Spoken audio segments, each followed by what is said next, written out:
All right, everyone. All right, everybody can hear me.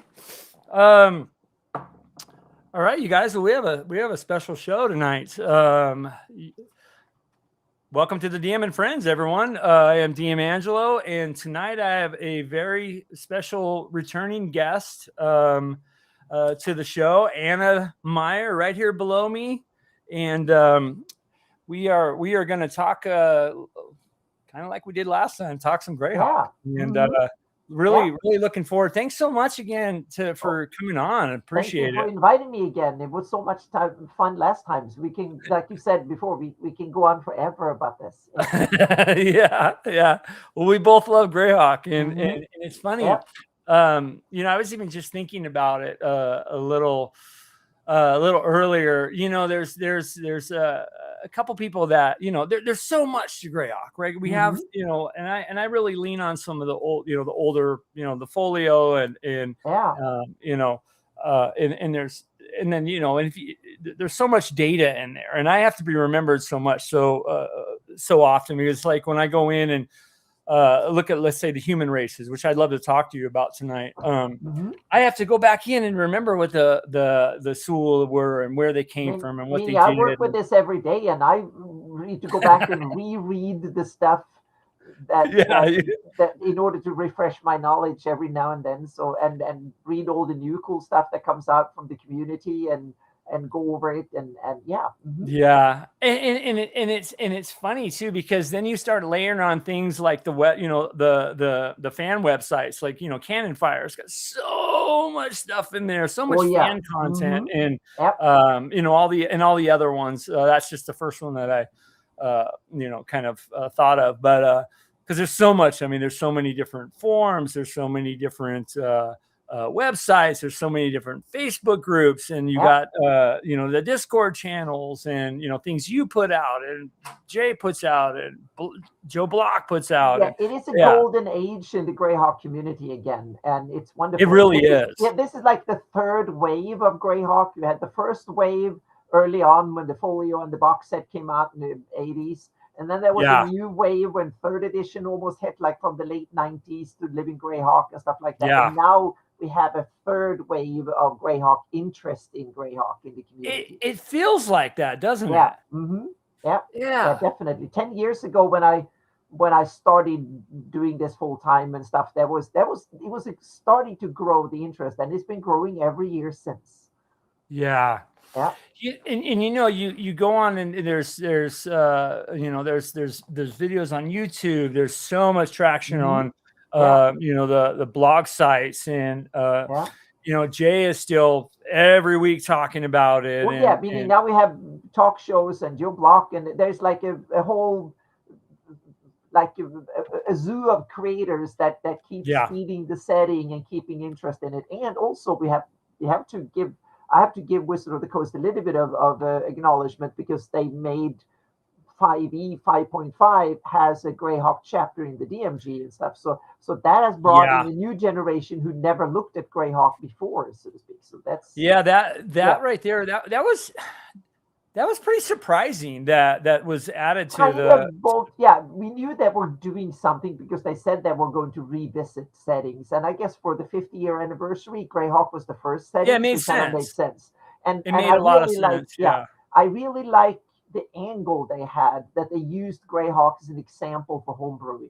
That angle was perfect. Then I can always and what I realized is that chapter was not for me. It was not for people who played in Greyhawk for decades. That was for new players to be introduced to the set. Yeah, 100%. Which we have to remember that we've been playing here too long, so to speak. So yeah. Well, it's really cool to see a lot of people kind of gravitate towards it. I mean, like we've been there, and we're gonna be there, and I mean, that's the world I run my stuff in. That's the world you run your stuff in. Oh yeah. Jay, and just some of the diehards, but it's really cool to see, and I get to see a lot of kind of a new, I don't know if the right term is new blood coming in that are interested in it, and I get a lot of questions from people like, well, where do I start, or what do you think about this, or what do you think about that, and it's been pretty cool, and I always 100% tell people to grab one of these, you know. I mean, it's so system agnostic. There's nothing in here that says this is first edition, even though it is to me.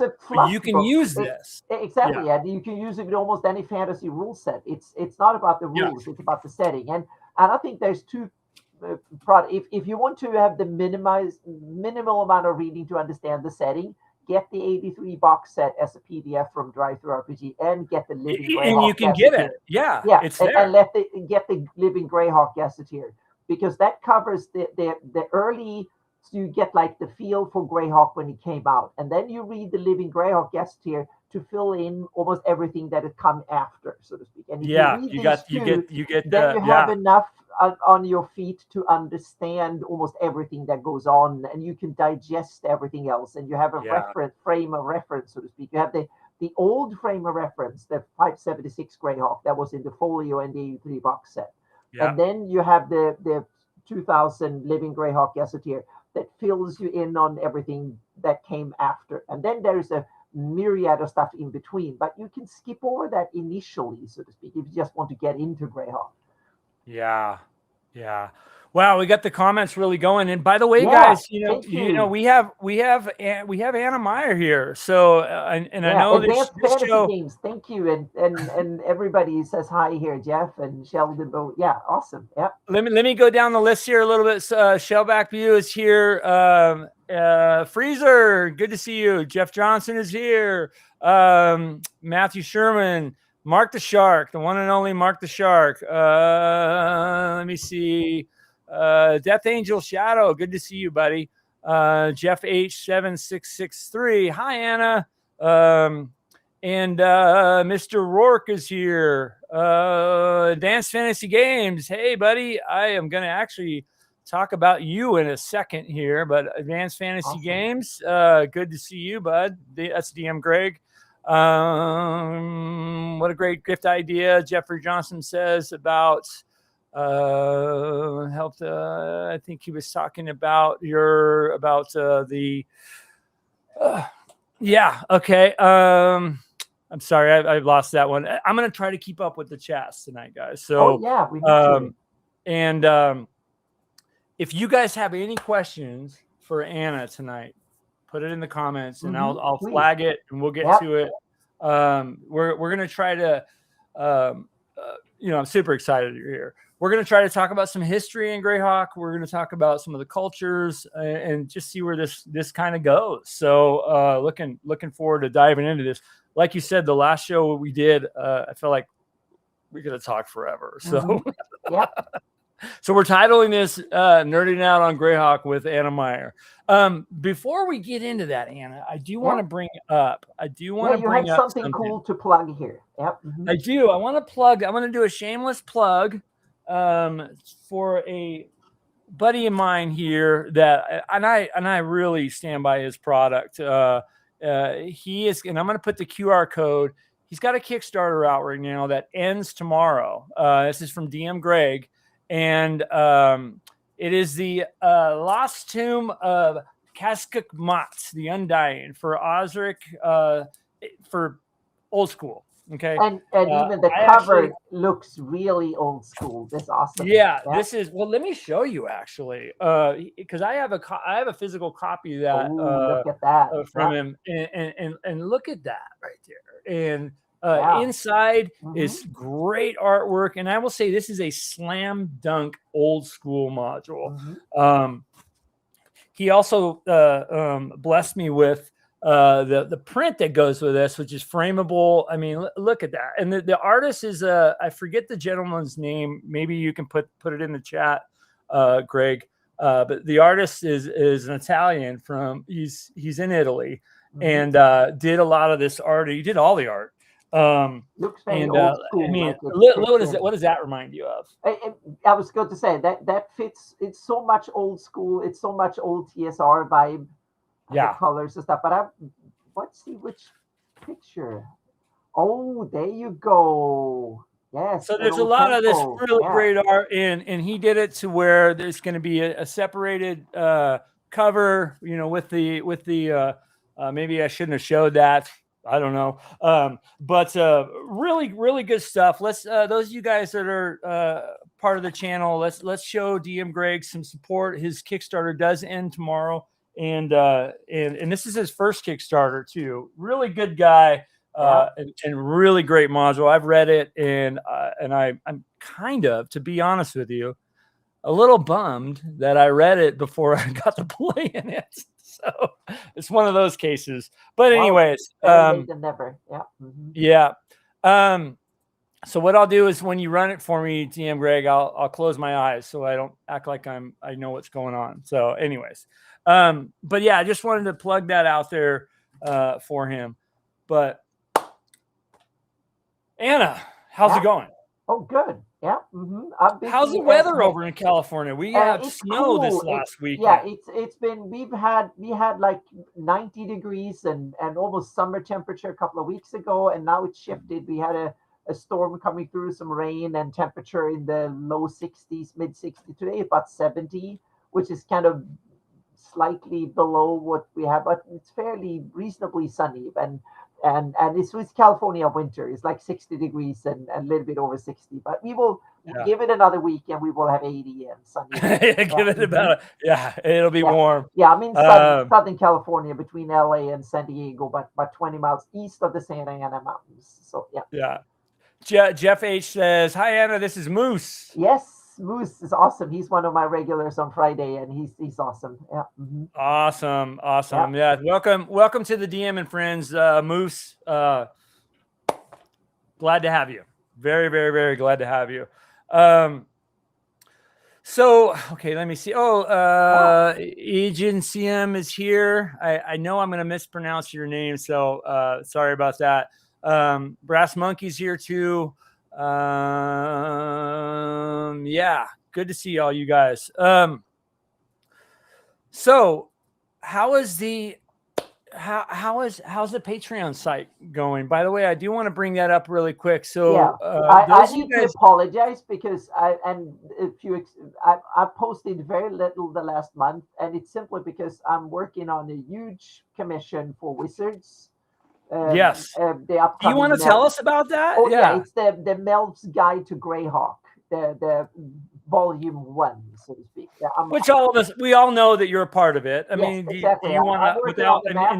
We'll see. I don't know how much of my maps will be in the book once it's done, so to speak. So I've been working on this for about 2 years, but it's been, the project have changed since originally it was supposed, we did it for Luke to be on the DM's Guild, and then that changed. So now it's going to be published by Wizard and be an official D&D book, as far as I understand. And so my maps will be part of the package, so to speak. So I've been working on for a long time, but now it's shifted and changed, and my role changed a bit. So it's been scrambling, and I'm also having another. So that one is kind of not wrapping up, but hopefully soon, within a couple of months or something. My role in it will be. I don't know what the publishing cycle, when this will be published. I have no idea. So that's above my pay grade. But I think my role in the project will probably, for this stint of it, so to speak, then we will probably go back if there will be other volumes and stuff, because this been talked about like volume 1. I don't know. So if it's lucky, then it might be more. But for this time, I think my role will be wrap up in a month or two. So, but the problem is I have another big commission ramping up, and that's for Gamehole Publishing.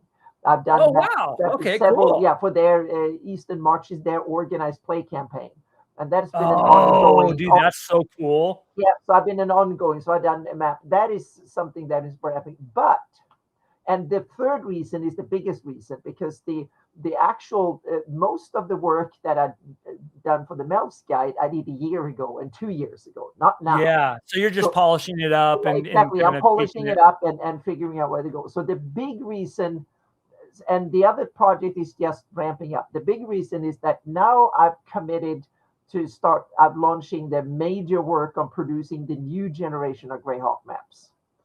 And I don't want to, I've been teasing them for 5 years. And I was like, no, I'm not going to tease anymore. I'm going to sit down and actually do a large part. So I have roughly about 1 million square miles in the making. Oh my God. And we're talking detailed maps here. We're talking 5 feet per pixel.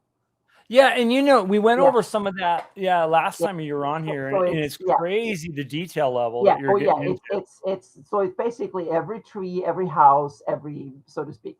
And I'm not going to detail every house because I'm going to leave a lot of areas wild so we can fill in the blanks, and they will be layered. So you can download a layer without houses and roads and all that if you don't want that, so to speak. But so this is this is a big launch coming up. I want to deliver rather than talk about it, and I've been talking about it for years. So now I'm actually working really hard. But there will be soon, within a couple of weeks, I will have a first post really revealing what they will look like and how they're made, so to speak. So, and they will be fully 3D. They will include underwater maps and depth maps and stuff like that, because it's a full package.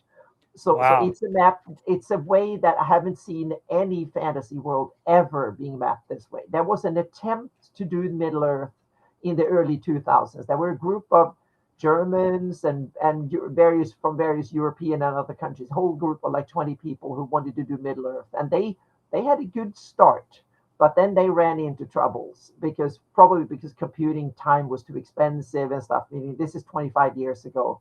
And I followed it, and I was so impressed when I saw the first renders of mountains and stuff, and I was like, wow, it wasn't even textured, it was just a height map and with rivers and stuff, and I was so impressed, and I was like, damn, I want to do that. And now I'm surpassing their attempt by a long shot. You up the ante, huh? Oh yeah, by a long shot, because now 25 years later, the computing power is on our side. The technology is increased. Yeah, exactly. And the software tools. So I have 2 really powerful desktop computers and a powerful laptop that I've been keeping busy for months now. So it's starting to get there. Yeah. So that is so real quick, hold that thought. I want to go to the chat really quicker. I want to say Advanced Fantasy Games, thank you so much for gifting 5 memberships to our people that are on here. Those of you guys that just want to kind of do a shout out. If you're new to the channel and you like hearing about Greyhawk and old school D&D. I'm an AD&D person, but old school is where I'm at. I don't see a difference from a lot of the older school stuff. And as long as you game, I don't care. So we talk a lot about that here. So if you like that kind of content, very passionate about Greyhawk, hit the like button, subscribe, and some of you guys are, if you want to support the channel another way, you can become a member of the channel, and there's some fun stuff we do here. So welcome to the channel, guys. And in advance, thank you so much for gifting the 5 memberships to Taco Loco, Travis, Alex, Caleb, and Murse, MURSE of the year. And then there's a couple and thank you guys so much. And it looks like Blair Blur says super chat $1.99. Hello, nerds and nerdettes. All right, thank you so much, Blair. We all love you here, Blair. Thank you so much. Advanced Fantasy Games asked a question. I'm going to flag that real quick and get to it in a second. I do want to give everybody that. So those of you guys that aren't familiar with Anna Meyer, she has done. You're famous for the Greyhawk maps that you've done. Yes, that and my Demigods maps for Kobold Press are my 2 big projects that I've done over the decades. Yeah. I want to bring up your website if you don't mind. No, please. And so you guys check it out. I did put it in the chat. It's called AnnaBmeyer.com. Yep. And it is a huge upgrade. It's been that way for a few years. And that was something I was planning to do this summer. And hopefully I will get a little bit after Gen Con, I hope to sit down a week or two and revamp my website. That's the plan. But bringing this up is a good place for people to start, because from here they can go to your Patreon. They can they can go to the Greyhawk maps that are on here. I personally use the Greyhawk maps that she wrote in, I think, the 2022 version that you did for 576. I personally use them along with Darlene's maps. Because you've kind of fleshed them out. You know, you took them to the next level, is what basically. But Anna Meyer's got, you know, she's got a Twitch channel. She's on with Jay Scott. I mean, God, you know, Lord Gasumba. I usually stream on my Twitch channel on Friday evenings at 6 to 8 p.m. Pacific. And it's basically a work session. And often my friend Linda Booth is sitting there working on 3D stuff and other stuff too. So it's basically a work session every Friday. So sometimes it's very boring and sometimes it's a bit more interesting. And then I'm on Lord Gasumba's, Jay Scott's Twitch channel usually on Wednesdays for our Legends and Lore show where we talk about Greyhawk, and then on Gavin, the talk show on Sundays where we talk about anything role-playing game, basically. Yeah. So this is a good, I put this in the chat, annabmeyer.com. This is a good place to kind of look at a lot, you know, also the banners too. And I got to have you back to go through the banners. Oh yeah, there's more banners. There's 2 more volumes coming. One, I'm going over all the countries.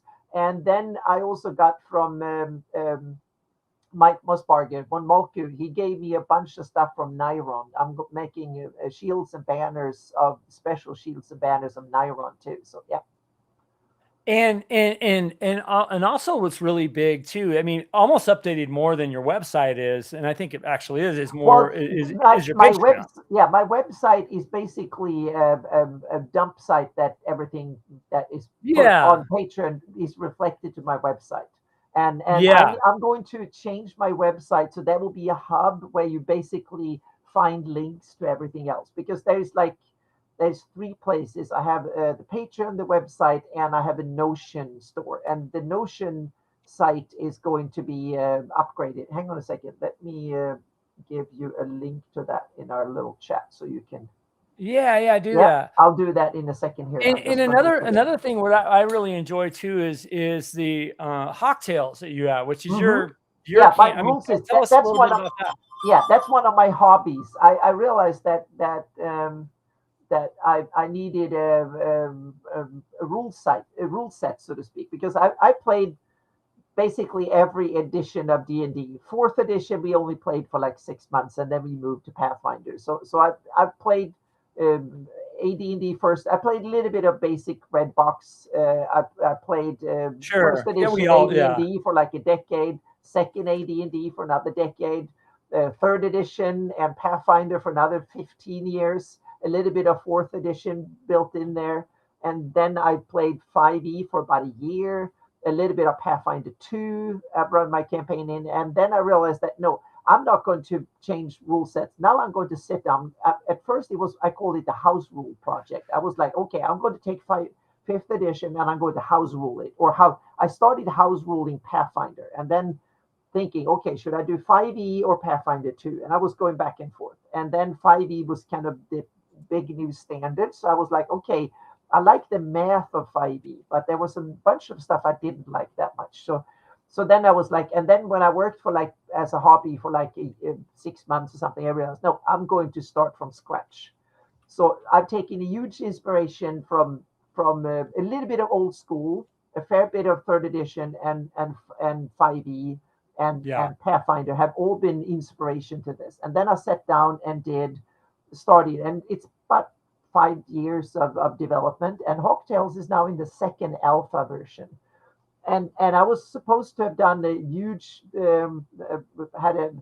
devoted some serious time to it this spring or winter and spring. But the problem was that then the Melf project took off again. So so I had to fill in the gaps for that. So that kind of took and it's a hobby for me. It's not something I expect anyone to pay me for. So, but I've run about 100 playtest sessions at conventions and online and stuff. So it's starting to work. And of the players, I got mostly a lot of good feedback. There's some people who don't like it, which is perfectly understandable because it's not rule set that is supposed to be loved by everybody. It's a niche thing. Well, it's yours. Yeah, it's yours. It's yeah, what you use, what you run. It's a rule set that is there to be for sandbox games, and it's I would say it has a lot of depth, but not super crunchy. It's mid crunch, so to speak. And it's also it has a lot of flavor to it, but it doesn't go too deep. And I want it to play fast, but I still want it to have a lot of bells and whistles to it. So I've simplified the math, I've streamlined a bunch of stuff, but it still has a lot of bells and whistles. And it's also a rule set that grows in complexity. So when you play low level characters, it's very easy. When you get in and play 0 level that it starts with, it's super easy. It's like Shadow Dark. It starts very basic and then it gets advanced. It starts very basic, and then more and more stuff goes in as you play higher and higher level. Then it becomes more and more tricky and stuff. Not mathematically complex, but there are more other stuff you need to start thinking about. More options and more. Exactly. That more options and there's more. Then you have to start thinking about your characters standing in the multiverse and various other stuff, meaning what do the gods think of you and stuff when you become powerful enough to threaten them and stuff. So there's 4 tier and it goes all the way to play gods if you want to. So I wanted rules for all of it. So and the monsters and the characters play by exactly the same rules. So you can technically play anything. That there is no difference. And there's a whole bunch of stuff, meaning things that come in, like if you're human or some other of the character backgrounds you can have or ancestries, then you have a soul, and that gives you advantages, but it also gives you disadvantages. So there's certain magic that can steal your soul, and someone can, if they turn you into an undead, that can be really, really tricky and have disastrous consequences and stuff. So there's a lot of stuff that goes on over a character's life, career, so to speak, and life, and that is not depicted in regular D&D. So there's more. Normally in D&D you have 6 attributes. You have 3 physical, 3 mental, but I added 3 metaphysical ones too. that are added to it. They are in the mix. So you have 12 abilities. When you play low level, don't worry about them. No, go ahead. I'll remember what I was going to ask you. They grow in importance as the character moves up in the world. Once you start facing powerful enemies, you go to other planes and you do a bunch of stuff. Then that becomes way more important, and death saves and stuff is run by the metaphysical characteristics. Yeah, that makes a lot of sense. You literally run out of death saves, and you can become and they also function different. If you're an elf, for instance, or play or drow or something, then these things functions differently, because then you might have a spirit, and that means that a lot of the mechanics around life and death functions differently. And that makes things like ghosts and undead and stuff really scary, and dragons and others can be super scary because they can function mechanically very different from regulars. Not everything just have hit points. There are other stuff in the world too. You know, that's funny that you say that you've kind of, because I know, and I'm the same way. So I've been accused or labeled. I run first edition, so I've been accused of. And I don't see that, because I feel like I've pulled from other systems too. Because over the years you kind of, this house rule, this one, and it becomes your own. You know what I mean? And so So I basically took a lot of the ideas and say, okay, I'm going to build the foundation of it. But I want people who play D&D or D&D adjacent games to feel at home fairly soon, so to speak. So there's it's not too many other stuff. So if you play D&D and played in Greyhawk and stuff, you will feel at home fairly soon. And also it is a rule set that is by design intended to run a Greyhawk campaign with. That's built in from the ground up, so to speak. So so it's built for a fantasy, but it's basically, I call it fantasy role play because it's Hawktail's FRP, so fantasy role playing system. So it's kind of in that way, because it's not it's designed for fantasy from the get go and doesn't cover anything else really. So yeah, to kind of what I was going to say about the AD&D is recently I heard from somebody say that I run a very raw AD&D, but in my mind I'm like, wow, I've pulled other house rules. That's very interesting that you're you kind of made your own, and I think a lot of people have kind of done that, myself included. What I was going to ask you is, so when you run games, do you feel that you do a high magic, high fantasy, or because for myself, I'll just throw it out there. I feel like I'm low magic in my campaigns, everybody doesn't have a bag of holding, and you know what I mean? That kind of stuff. Yeah. How do you consider, how do you see two yourself? Dimensions to magic. One is the prevalence of magic, meaning how common is it? And the other is how powerful is it? And that's true. In my campaign, it's a little bit less common than regular D&D, meaning that Me too. Yeah, so it's a little bit less common, at least powerful magic. But on the other hand, magic can be even more powerful because exactly. In Hawk Tales, I have magic all the way beyond 9th level. So you have magic, but that functions very differently. It's not like a little spell, meaning I need to cover, and then I looked into Greyhawk history, meaning you have the twin cataclysms and all the magic there, meaning you have magic that can bring down countries. And we were talking about that before we started. And so you have magic that can simply change the world and how that functions. And that is magic that works, that might take days, weeks, or years to cast. And so you have like a ramp up time, and you need collaborate whatever and so on. So there's the magic that functions in a very different way. Gods, for instance, functions very differently from regular. They're not regular creatures with lots of hit points and pluses. No, they function very, very differently. And I wanted that to be part of the rule system, because when you run like a sandbox, and over time these things need to have at least a little bit of skeleton when it comes to the rules. Like it's a scaffolding that the world kind of, the game runs on, that it's like the bone structure of a campaign. So that's why I wanted to have it. Yeah, you brought up something that I wanted to actually talk about, and we're kind of before the show talking a little bit about it. I mean, so talking about the reign of colorless fire, that whole thing which happened before common year one. So there's not really I mean, you could do the math and try to figure out negative whatever when it was, at least from the the folio and the gold box. But what kind of magic do you think that was that created? I call it, the working name is like Eldritch magic, so to speak, and that's like magic that is more powerful than the regular 9th level of magic. So when you go beyond that, it's the magic of gods, demon lords. Well, in my opinion, and in Hawk Tales, demon lords are just a form of gods, so to speak. So you have with divine power, so to speak, that is beyond mortal power. They can, but also mortal spellcasters can dabble in it, but they need to gang up many of them in order to cast these spells, and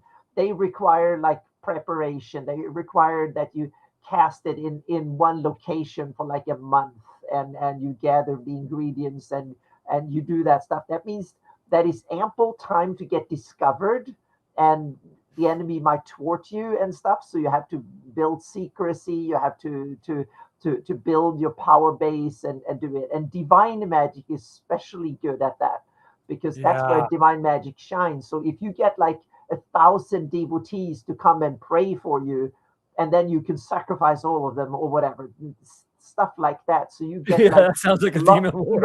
Exactly, meaning powerful necromancy. You get a lot of worshippers to come, and you sacrifice enough, or you do fun stuff, or horrible acts, so to speak, or the vice versa. You get the good ones. You get there, and you get enough people in one place that have good thoughts and good feelings and all of that, and help others, and then you can do good deeds and stuff. So I wanted to elevate it, and it's a way to it's magic that shapes the world, both in how it's cast and all the requirements for it that shapes the world, but also the outcome, if it can happen, so to speak. And it's also lingering magic, meaning you have the casting time, and then you have like a time for it to start functioning, and that it's a bit like curses and stuff. It goes on for a long time, and it wanes off. Meaning it can take years to cast, decades to take effects. And then that's what I feel this was. And it runs for centuries and stuff. So I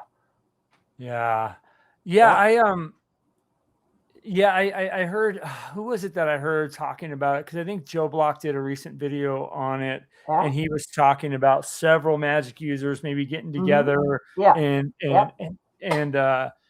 casting this or doing doing this ritual or something, and that's what caused this. So I want rules that quantify that, because that way you have a bit more like hard guide rules for the game master to use. Because I guess one of the first way to get that introduced in the game is that the characters are supposed to thwart some evildoer from doing this stuff, or they want to aid the good guys in casting it, so to speak. And therefore, it's good that the rules are guidelines, and these things are like huge spells that kind of take for a long time. And it might be gathering resources or towards someone else, stop someone else from gathering resources and stuff. But it's also worth pointing out that it's kind of the end of the world scenario. I don't recommend people to have the end of the world scenario. So what I'm trying to do with these rules is to have like gradual, you have local and regional and spanning events, but not the end of the world events. I really want to make sure it's not, I don't want to blow up my campaign forever. But I want to have events that are powerful enough that it can nudge the world in various directions, so to speak. That's what I'm aiming for, so to speak, and make that interesting and fun and memorable. So talking, since we were going to talk a little bit about history, and thank you so much, Anna, for that. That's very, very, very kind of cool and kind of thought. Man, my mind is racing about some of the things that you said. Talking about the invoked devastation of rain and colorless fire. Tell us a little bit about what's your interpretation on kind of what led up to that and what the results were.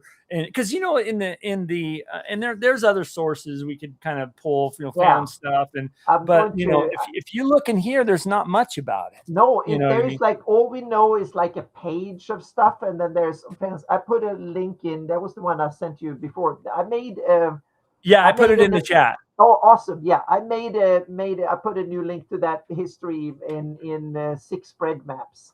I did an attempt a couple of years. I think it was 24. Yeah, so 2 years ago, I made an attempt at I've started to think. Okay,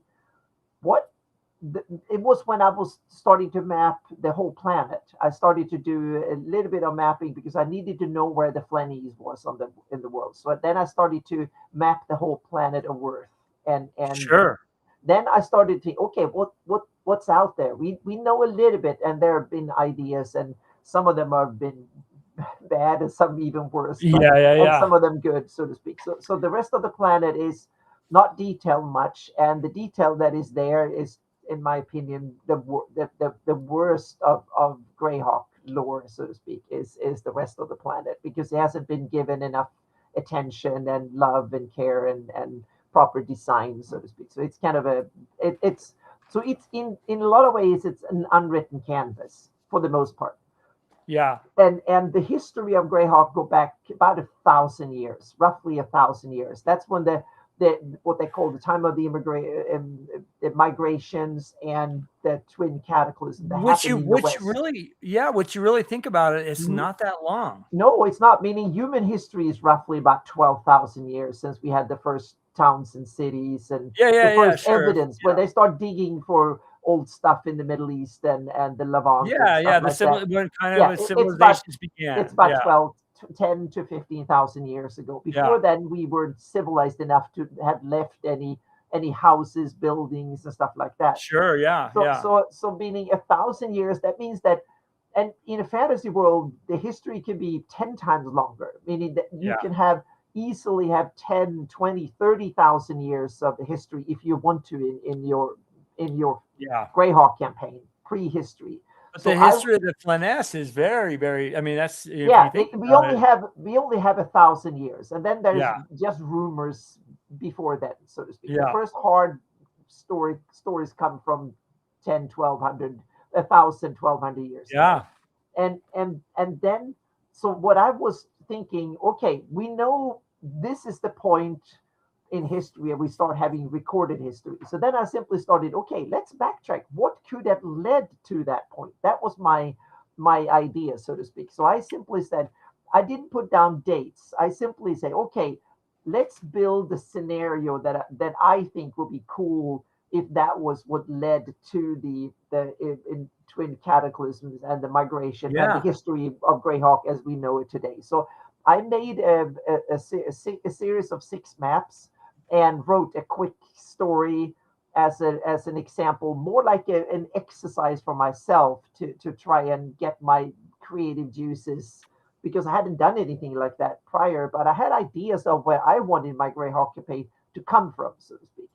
Because that's the cool thing, because then you can invent, okay, where are the ancient sites and what kind of legends and stuff were around 1,000 years ago. So I sat down and I did these maps and I came up with a bunch of stuff that really triggered me in, I want to do more of this. So now I have ideas to go back even further, so to speak, and go back. What the dragons come from? Trolls, hags, and all the humanoids and stuff like that. What are their ancient story? The elves, the dwarves, and stuff. So now I have a whole bunch, and the drow and stuff like that. So now I have a bunch of it. So this whet my appetite, but I've been busy as heck. But I have a lot of notes and ideas that I'm going to sit down and take a week off whenever I have the chance. Hopefully late this year, and then do another update these, and then continue the story backwards another few thousand years, because this is probably about 1,000 years or so, roughly. But I'm going to put more hard dates on this. And then go back further, because I have ideas for dragons and other stuff. Especially, I have an idea for an age of dragons prior, and then when you had the other planes, I also have the creation story of Worth written down for my campaign too. So I'm going to dive into that one too. Leading up to this. So I have like 2 or 3 more of these that I have quick ideas about and so on. So I need to write them up and make maps of them and stuff. So because back to the colorless fire, that area that was apparently, because it was it was the that civilization that was there that was wiped out. Mm-hmm. There could be a lot of sites in there too. We have, even though that's only 600 years plus. We have a Kanak, the old Bakluni capital that was blasted out, so to speak, and that is. Did you pinpointed that on there? Oh yeah, it's on. I mentioned it in here, and it's also on my maps, and it was even on the Darlene. I'm not so sure it was on the Darlene map. Yes, it is on the Darlene map. It is on the Darlene map. It's I haven't kind of gone that for west in my studies. No, I needed to map it, so that way I try to read as much as I possibly can on stuff. So and it's also depicted. If you want to know more about it, read the Gord books. Yeah. The second and third and fourth book, they are actually they play out there, so to speak. So So so you have the Udrukandar, and it's the Kanak is the city back there. I think it was called Karnoush in the later yes. Book.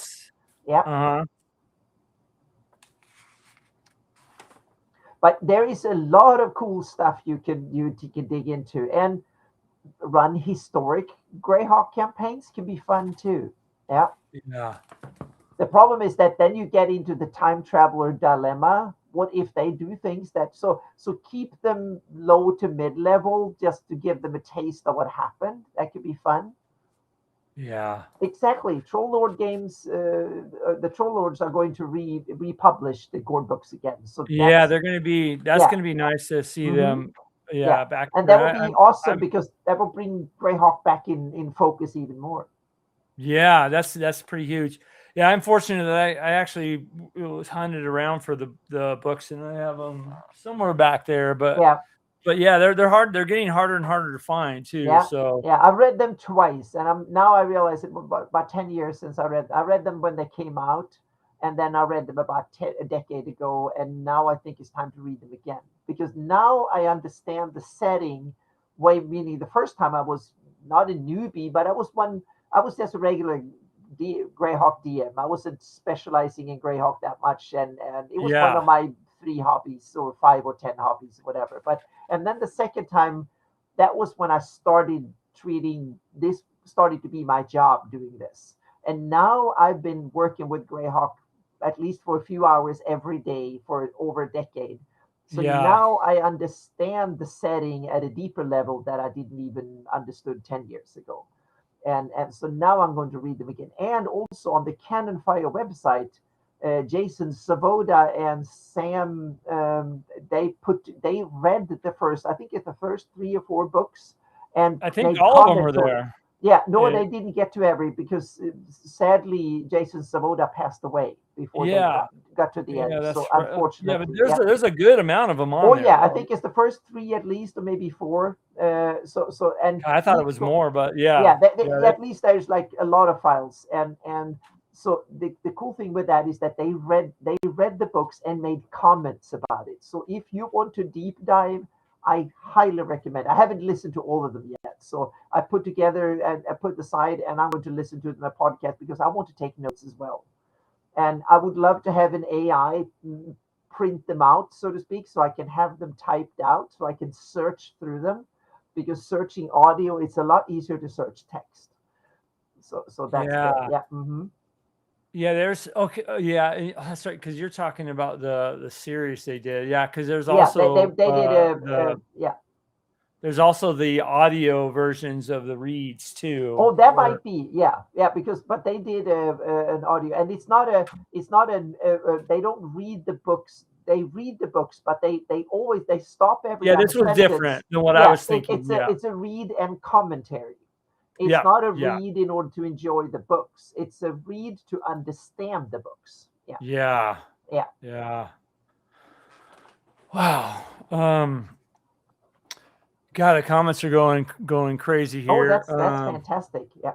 Yeah. So that's true. But in this case, it might be, or if someone could please transcribe them into words, that would be fantastic. But I don't have the time to sit down and do that. But so I would love to have them all transcribed, so to speak. That would be fantastic. So I'm surprised that they're not on, because I don't think they're on Audible either. No, I don't think there are any official audiobooks of the Gord books. I don't think so. Yeah, but that might be something that the Troll Lords will do if they can get stretch goals and stuff like that. It will be awesome to have. That'll open it up to that, I think. Yeah.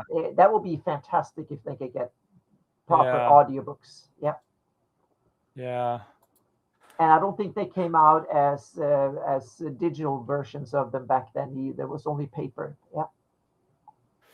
So, this can kind of lead into, the migration period of, you've done a lot of work kind of, deciphering the migration. Yeah, I tried to understand the geography, and with that, you had to plow through all the text about it. So, yeah. I'm going to bring up the actual maps that are out there. Let me see if I can grab it. There we go. Is it? There we go. So this one, I think, this is the first one that was out of, this was, I think, out of the folio. Yeah. Let me see if I can. That was at least in the 83 box set. I'm not sure if it was in the folio, but it was probably made for the folio as well. Yeah. Yeah. And then you have, and then there was some couple modifications, I think, one on. And then it you was got republished in From the Ashes, but I'm not sure if they if they changed anything. And then it was Living Greyhawk Gazetteer. They did updates to it. Yeah, And the Living Greyhawk. This one's from this one right here is from the gold box. Let me remove this, but and the Living Greyhawk Gazetteer also has a lot more text to it. They expanded the story way more. So if you want to have more of the full story as much as we know, then the Living Greyhawk Gazetteer. So read the 83 box set and then read the Living Greyhawk Gazetteer, I think is. Yeah. Where exactly, where are you running your campaign at? Right now I'm in the Shieldlands. Yeah. I ran another campaign for 7-8 years in the Rel Devon. And then when that kind of petered out and ended, and then I took a hiatus for a few years, and then I started in Shieldlands. That's like 7 years ago. So it's been going on for a bit over 5 years. Yeah. And also the play test I've done for Hawktails has also been in the Shieldlands. In the Shieldlands, yeah. Yep. What a rich area over there too. Now, can you talk a little bit about, where you're making maps for the Wizards? It's going to be set in the first book is going to be around or in and around the Shieldlands. Okay. Yeah, that's all I know, because it hasn't been nailed down. That's one of the things that I need to know, what area to concentrate on, and I don't know yet. So I've taken a broad stroke, so to speak. So I've mapped a whole bunch of stuff in reasonable scale. For that book, I haven't gone completely bonkers. That's what I'm doing now for my patrons and others. I'm doing, and I started for my campaign a bit over 5 years ago to map the crit wall and some of the areas around. So I have like a few 100 miles around, and I did it. Yeah, thank you, Zach Martin. Hey, Zach, how you doing? Good to see you. Sorry, guys, I'm running behind in the comments, but thank you. Yeah, and then I see a couple other new faces in here. Yeah, Penerick 379. Thanks for jumping on. Good to see you, man. He says I am trying my first game, Tyranny of Dragon. All right, good cool. For you, man. Yeah, that's great. Building, I have to take it slow. Yeah, take it slow. No need to rush. No, you this is a hobby that you should have forever. So yeah. Yeah, no need to rush. No, you enjoy it. Yeah. So the Shieldlands, you is how deep are you going into? Because I know you already have for your campaign. So how deep are you going into that? The campaign is set in 599. It's I started in 598 and so we played 6 weeks of game time in the campaign in 5 years. Got it. Okay. Yeah. So I run very sandboxy. So everything happens and the time moves very slowly, so to speak. So it's I'm the same way. Hours and a few days, and then there might be a little bit of downtime and stuff. So we moved probably about 6 weeks or maybe 2 months now or something like that. 6 to 10 weeks or something since we started. So it's been less than 6 months, because we started in like late summer and now it's midwinter. We just had Need Fest going into 599. Got it. Yeah. So a large part of the Shieldland is still occupied or conquered by Ayus, and originally the Bandit Kingdoms and the Horn Society, and then that occupation was kind of taken over by Ayus. And now that was 16 years ago in my campaign when that started happening, or 18 years ago. So it's been almost 2 decades of occupation. So it's been kind of almost firmly established. But then about 10 years ago, the Knights of the Holy Shielding, I think it was like 12 years ago, then they got a new leader, Katarina Volworth, a new generation of Volworths. And she was a former, she's the actually like a cousin, or she was part of the Volworth family, and she was then doing her career as she became the bodyguard of Belvor, the king of Furyundi. And during the war, she was actually fighting in Furyundi. And then she ended up her career there being a marshal of Furyundi and launching the campaign to conquer Furyundi. And she was one of their top soldiers, so to speak. And this is, as far as that goes, that is actually canon. That is written in the stories. What I've added to that canon is that I say that no, Katarina is secretly, she is a gold dragon, and her because in my take on Greyhawk, Heironeous is an aspect of Bahamut, the platinum dragon, and Hextor is an aspect of Tiamat. So this is a struggle going on for centuries, I like that. between the two. And the reason I came up with that story was that someone said that Hextor was the herald of hell, and so Hextor, and then so it became basically a fight between the good and evil, so to speak, spread out over 300 years of Greyhawk history. And then that was one of Bahamut have 7 gold dragon worms that are his protectors, and one of them live in Selene, that is I call him Agile, and he is one of these 7 protectors, and Bahamut spreads them out through the world, so to speak. So they have his eyes and ears, and he can keep an eye on what's going on, so to speak. So he can over the multiverse. And Selene with the elves, that's where Agile reigns, so to speak. So he's one of these secret inhabitants of Selene.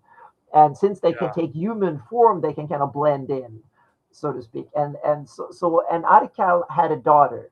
Have had several offsprings, dragon offspring, and one of them became Catherine Theory is her dragon name, and what Agile is doing is that he wants to. In my interpretation of dragons is that if you want your dragon hatchlings to be able to take human form, you have to place them among humans or elves if you want them, because they will get an alter persona, so to speak. So you place them and in order to learn and socialize, and then they will adapt that ability. So because why would they know how to act like a human? Exactly, they need to do this when they're hatchlings. So they need to be placed for like a decade or so among wherever they want them to learn the ropes. Yeah, exactly. Yeah. So Agile, he was looking around early on to see where he could place his little hatchling daughter, so to speak. And the Volworth family was an up and coming by then, and now we're talking, this is 200 years ago, 250 years ago. So because Katarina is that old as a dragon, she's about 200 years old, a little bit over 200 years. So the Volworth family, they were just become commanders of the Order of the Shield, and that was an up and coming, because then the Great Kingdom was still growing and large, and was almost at its peak, so to speak, the zenith, when he decided to do this. And the Volworth family had promising paladins, and were staunch defenders of the good and Heironeous and all of that. So he thought that the Volworth family was good, so he placed young Katarina in that family, and she learned and started to become a paladin, and started to grow into the family and the role of doing it. And then the war broke out, and her job. So the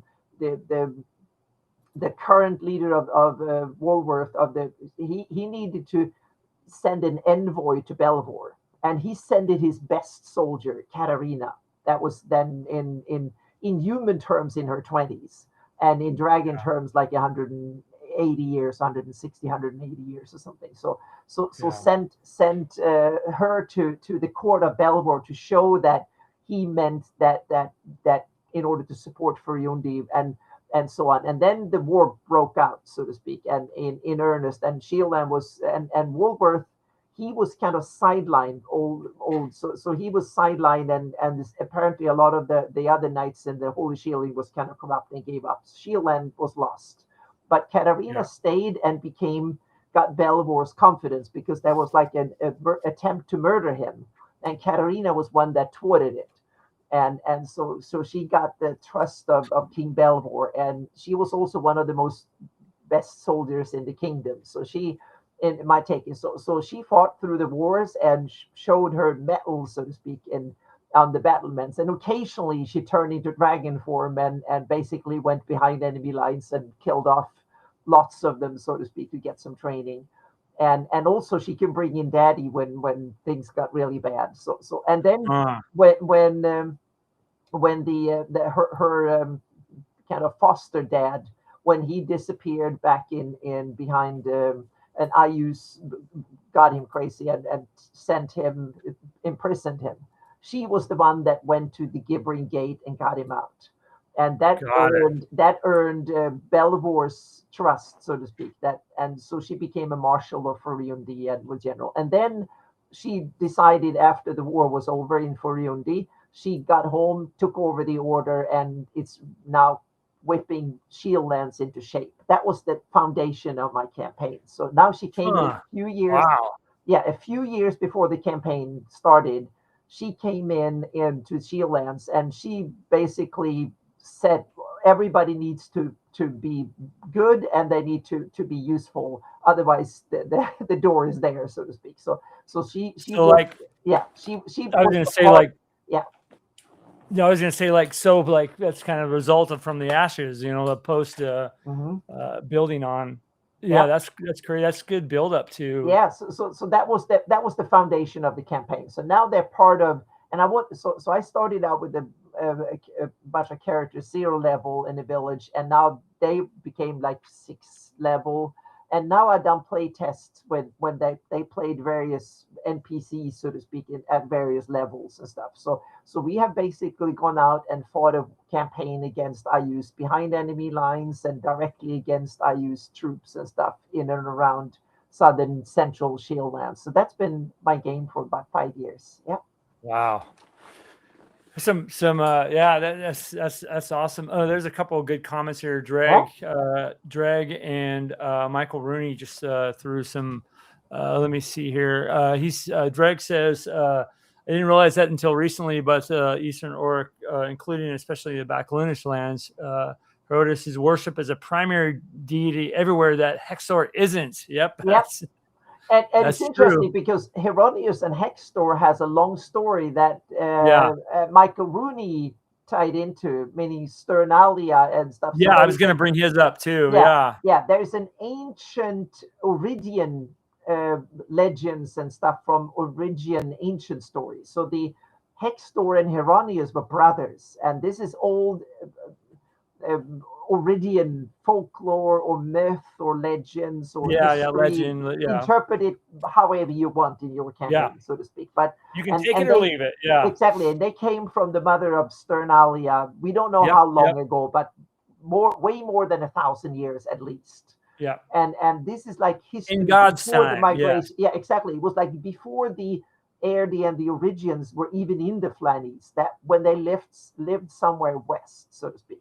So my take on it is that originally these are stories about gods, and gods evolve over time in my campaign. And now we're talking centuries and millennia, so to speak. It takes a long time for gods to develop. So originally they might have just been 2 brothers who were really good and then became legendary and eventually got into godhood. But then these were then taken over. So eventually Hextor and Heironeous became forces, so to speak, in divinity, and they were eventually probably at least 400 or 500 years ago taken over by other forces, so to speak, or rather absorbed into that grander scheme of power play in the multiverse, like a lot of other gods.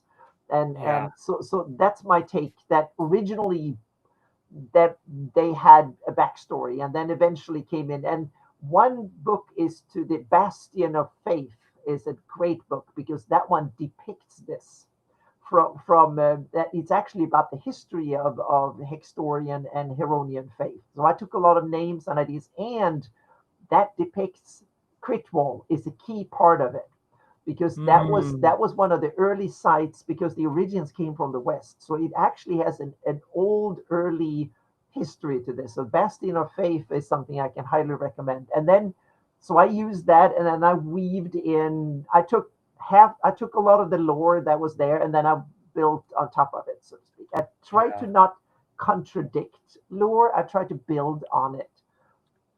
And because it's interesting, because even if you don't like it, I try to make lemonades out of lemons, so to speak. And I like the challenge of trying to twist the lore into what I want it to be. So to speak. Yeah. You know, and that's like the beauty of Greyhawk is there's this much information and everybody's made it their own and kind of you can connect the dots if you want, or you don't have to, or you can make your own up. Exactly. And Greyhawk is that's what I love about Greyhawk. Greyhawk is enough white space and empty voids. Yeah, that's a great word to use too. That you can fill that with possible with what you want, so to speak. And even if you read the lore, it has a lot of holes in it that are there for you to fill with whatever. And I had to just I just had to look it up too. And as far as Heironeous and Hextor, because when you were talking, I'm like, wait a minute, these are lesser gods, right? And I looked at them, and they are. So lesser gods meaning that they are not a greater god's more of the cosmos, concerned that had changed over the editions, so to speak. So if you go old school, that meant that demigods could only give more than, what was it, like 6-level spells, and then intermediate. So there were limitations in that sense. So clerics and stuff of lower or lesser gods were less powerful than a little gods and stuff. Little limited. And then in 3rd edition that kind of went away, but you got what the gods could do in the world and stuff became more of the focus and stuff. So and I have it more in Hawk Tales, that it's more like that's a way of showing how powerful the god is in the multiverse, so to speak. And that means that it's not so much what magic a god can provide, is what magic it knows and what magic it wants to provide. So that's a good take on it. That's an interesting take on it. Demigod who knows 9th level magic can definitely do that. But the more worshippers and the stronger the god is, the more clerics they can give their spells to. So it's more like the amount of spell magic you can give, meaning maybe a tiny little god can have 10 clerics, and a really powerful god can have thousands. Yeah. There was a Dragon magazine article that came out in the 80s that was talking about the amount of worshipers that a god had increased their power, and they did some mathematical stuff, all those early Dragon magazines did some mechanics behind it. But I used that. I can't remember what the article was. It was there've been so many, and the piety of something of the gods. There were deities of Greyhawk. There was a series of articles that came out after the folio came out in 1980. It didn't have anything about the gods at all. And then they wrote stuff, Gary and others wrote stuff about the gods, and that came out in Dragon magazine as a series of articles depicting a lot of the gods. And then in 83, the box set came out. This was all pre-box set. And then the box set included a lot of gods. And then that has been added to throughout the years. And that's one of the interesting things, meaning Greyhawk has 50 years of published history of products. So there's been a huge development, meaning Greyhawk has been, in one way or the other, been part of every edition of D&D. In 4th edition, it was not much at all. In 5th edition, not much. But it was big in 3rd edition. It was not so big in 2nd edition. It was huge in 1st edition. So at least Greyhawk has been shaped by every edition of the game. So that is the article I was referring to had nothing to do with Greyhawk. It was more of how gods get fed by their followers. But the articles that you're talking about, I think there was 4 of them that went through something like that. And then there's gods of and they were great because they were so filled with information. And special. I think it was in the 70s. And they had beautiful illustrations by Darlene. That's where they were great. That's where the logo of Greyhawk actually came to be. Really? I did not. Okay. Because the logo was not in the folio. Yeah. And so those articles in Dragon magazines were the first hints at what the you're right. I never even realized that. so her calligraphy is on the front page of the folio, and then that was evolved into too. Look at that. Yeah, and then they took the font and put it on the 83 box set, and then the first time the logo actually came on is either the Fate of Istus or the Saga of Old City that got that classical Greyhawk logo. But that was later. That was in mid-80s. Yeah, you know what? I didn't even realize so that. I always thought that was a decade of Greyhawk products without a Greyhawk logo. And that logo kind of came gradually out of Darlene's calligraphy, which I think is Darlene's biggest contribution to Greyhawk is her calligraphy, which is beautiful. It's fantastic. That's her biggest. She has many strengths as an artist, but I think calligraphy is where she really shines. Yeah, I mean, you have, and I'm looking at this 84. Even this doesn't have exactly. They reuse her calligraphy, and they turn that into they vectorized it and turned it into. But then the formal Greyhawk logo didn't turn up. I think it was called Old City and Fate of Istus. I think those two. Yeah, and the City of that came out later. The box set came out. It was a year after Saga of Old City. So those were the there was like. So here's your logo you're talking about. But that is like then they simplified it. That is a late 1990s book. So that's another 10 years later. Yeah. And now we forget about that. Meaning Greyhawk, meaning a lot of the product that we today it's just Greyhawk. They were released over 20 years. Yeah. So there was. Yeah. Yeah, going back to the gods, my interpretation, and I like what you're, because in my campaign, I use is very, very big. Ilona is very big. So is Cuthbert, because I'm more towards the, the Verberbonk area, kind of south gnarly forest area. That's where. But I've always you can concentrate in one area and play there for a decade or two, easy. Oh man! Well, there's 2 points I want to talk about, which I thought were super cool that you were saying. Remind me, but I want to let me finish with the gods. So my interpretation is the greater gods are they're more, they don't care about humans. They're cosmos driven. They're Celestion and they don't care. I mean, people still worship them and all that stuff. But then you get like the lesser gods, which are more okay. I care. I want to kind of play my chess pieces on in the Flanaess and Orth and and then you got your but so. The lesser gods for me are more kind of chess movers and willing to deal with humans. And then you got obviously your demigods and you're talking about. I want to add to that because I totally agree. But I also want to add that the greater gods, they use other deities and intermediaries. So they are worshipped and they have other gods doing their bidding. So that's how and other creatures doing they don't go around having clerics that worship and by individuals. No, they leaders of pantheons and stuff. Meaning we're talking the demon lords like Grasset and Asmodeus in hell, like of devils. They don't go around having worshippers directly. They have whole menageries of other lords under them that they seek go the power. They are the gods of the gods, so to speak. That's I'm seeing it. They lead whole pantheons or planes of existence and stuff like that. They're like one or two layers removed from mere mortals, so to speak. Yeah, Drake, Central Greyhawk. That's probably what the word I was kind of looking for. The places where the campaign started, so to speak. Yeah. And to that point, and I'll get back to it, but I do want to ask D Hickey 5919. By the way, good to see you, buddy. You did say you read that article I was talking about. Do you remember what article number that was? I could go on and probably search for it. But there is a dragon index somewhere. Let's see if I can find. Yeah, it was called, I think, the Piety of the Gods, or the there is using piety in your game or something like that. I can't remember. Rams B fan, good to see you, buddy. Thanks for jumping on. So I do want to. Here we go.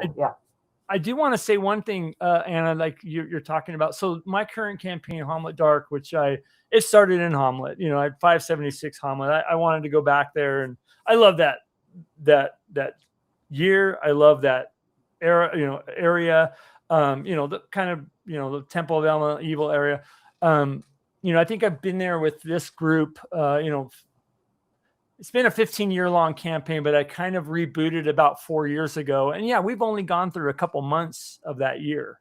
And I like that because, and I've seen people run their campaigns where it's, real time, you know what I mean? Mm-hmm. And, yeah, let me look too. I'll Dragon Dex. I'm going over the index and see what we have here. If you look for, let's see, I can search on the page because the search. Faith and Honor. There we go. No, that's 3rd edition. There was a 1st edition article that I don't see it. Maybe. Deities is mentioned 34. Deities of worship. It says it's described around Dragon 41. Mm-hmm. Yeah.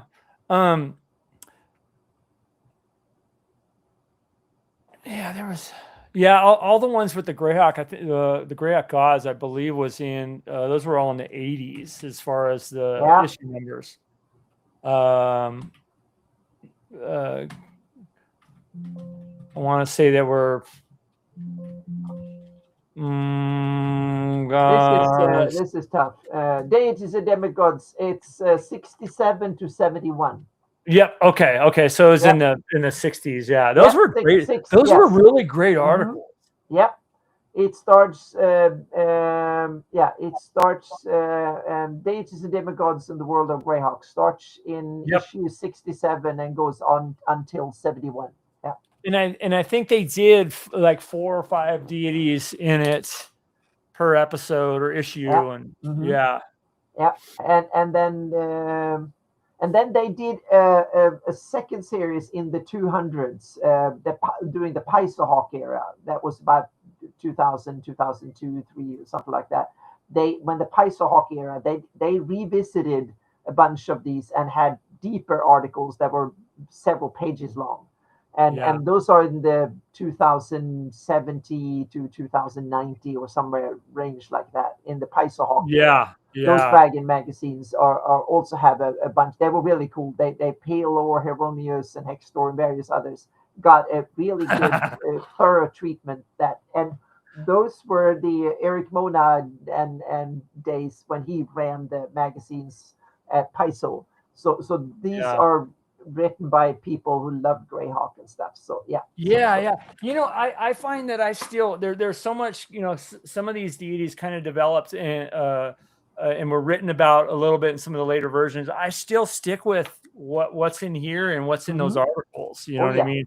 Yeah, the 83 box set, I still want to go back there simply because it's classic Greyhawk, and it's always good to start with that. But so 83 box set and Living Greyhawk Gazetteer, they complement each other so well. One, you get like, okay, this is Greyhawk essence, and then you read the Living Greyhawk Gazetteer to cover, okay, this is what has been covered through the years, so to speak, because that sums up 20 or almost 30 years of Greyhawk publications in a really, really good, also written by people who really knew the setting well, so to speak. And so I think those two are in my opinion, pinnacles. And if you want to go deeper, it's the sergeants like the Marklands, Ivid the Undying, and I Use the Evil.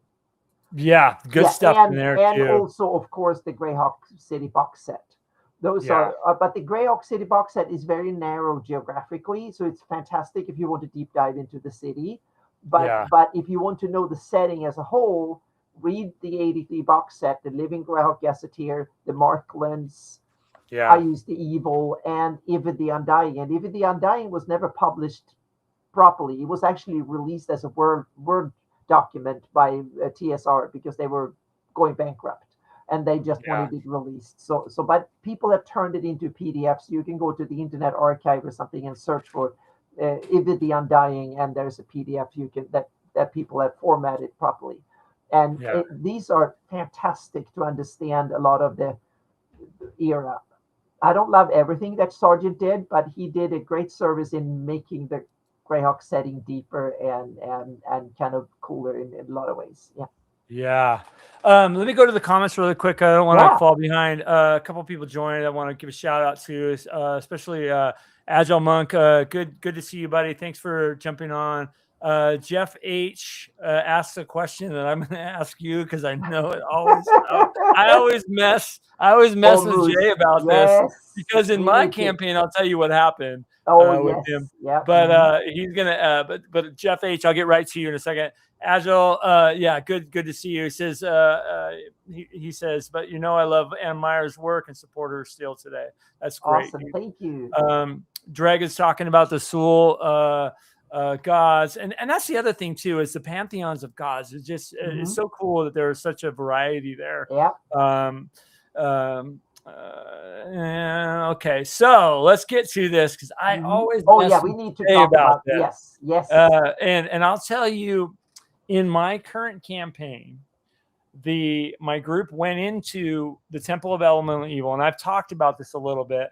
They went in there for a very specific reason to kind of not rid Zuckmoy, but to strengthen the bonds that hold her within the Temple of Elemental. So they had to do a very specific thing. And in turn doing that, they did come across Thrommel, and they released him and, released him from the spell. And then he rode off and went to, I forget now where is that? Furiandi? Was he from Furiandi or Valuna? I can't remember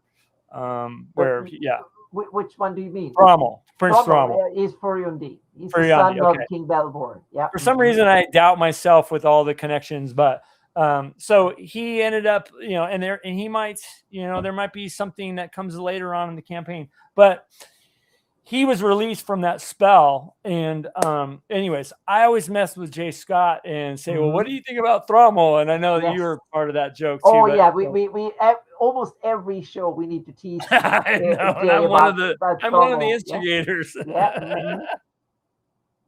So what's your take on it? It's kind of interesting. Yeah, because that was part, and this is something we played out in my campaign probably about in 99, 2000 or something like that. So long before I moved to America, long before I met Jay or anything like that. So that's when after I've read the Marklands and I used the Evil, and a few years after that. So I forgot exactly what year, but at least it's like more than 20 years ago. So we played out, and what happened, we played out the wars like 10 years after From the Ashes and stuff was published, because I was so busy with other stuff, so I was always years behind. But we played.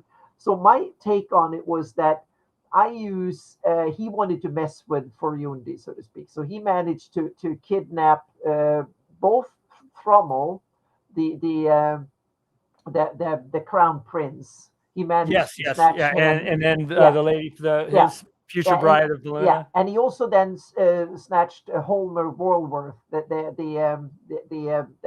count, the former count of Volworth, that was the leader of the Shield Lance. Got it. That was the story I told before, so to speak. So that was because that was part of his campaign to destabilize, and these were his two primary enemies were Furiandi and Shield Lance, because they were in the way. Valuna and stuff came second, and he needed to try and take Thrommel because he didn't want Valuna and Furiandi to unite, so to speak. So he was trying to strike all three because they were his primary enemies, so to speak, and rivals to power in the region. And then, so when I've read I Use the Evil, one place I really struck a chord with me is a place called the Gibbering Gate. And the Gibbering Gate is mentioned maybe 3 sentences or something like that in there, and it's a place way up in the barrens, or the up in the cold marshes, way north, so to speak. In the tundra, so to speak, up in the northern backwaters of the Ayusian Empire. So that's where and the Gibbering Gate, and the it's far. as far away on the map, it would be right above your head, kind of. Yeah, if you're looking at the so screen, it's way up in the lands, north of the Fellweed forest and stuff. So it's up there on the tundra, so to speak, on the northern prairie tundra. So yeah, it's in the Rovers of the Barrens former lands up there. So yeah.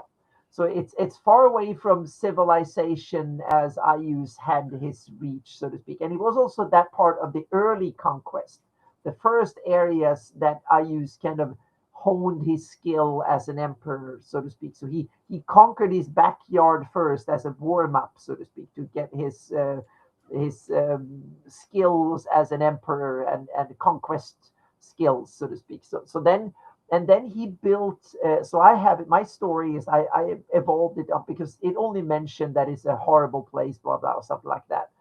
So I took it that every emperor, and especially one who's an evil overlord, so to speak, you gather enormous amount of enemies.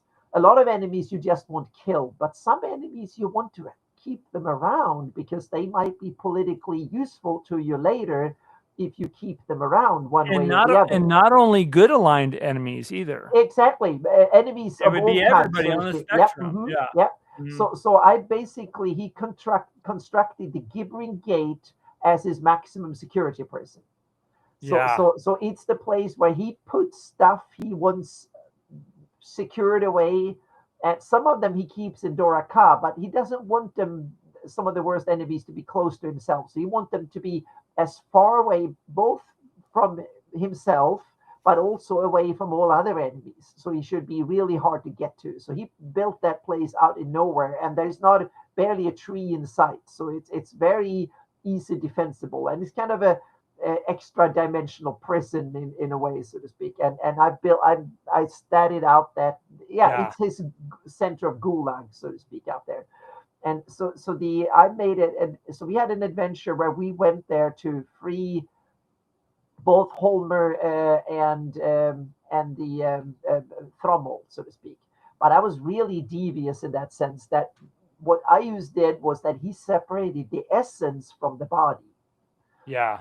So what he did was that the essence is stored in the prison, and the bodies, he animated them as undead. So there's thousands of undeads in the moat around, so to speak. So that you need to pass. So even if you get the essence, the body is one of thousands of undead out there, and you need to find which when there's no essence in it. So it was so they managed to get Holmer.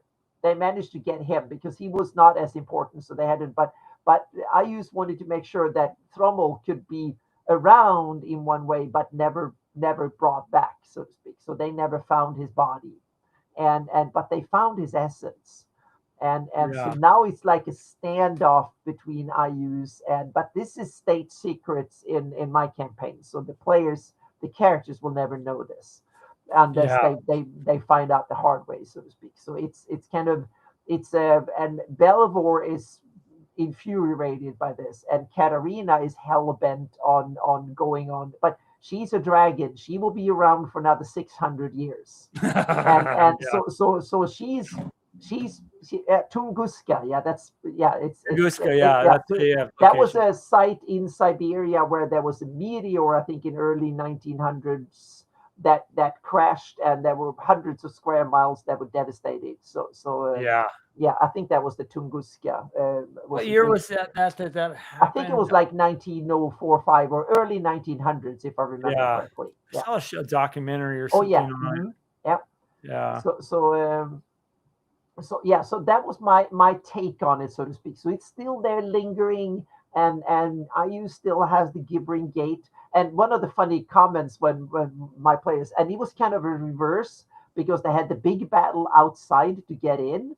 Mm-hmm. And there were dragons, there were all sorts of, because Katarina was one of the ones providing the firepower, and Katarina and her dad Archive. So when they came in and stormed to get in, there were 2 gold dragon worms attacking the place, and more, so to speak. So they really put a punch. So when the players were thought they were going to sneak in, and then the enemy found them, and it became like a huge thing. But Katarina had kind of understood that will happen.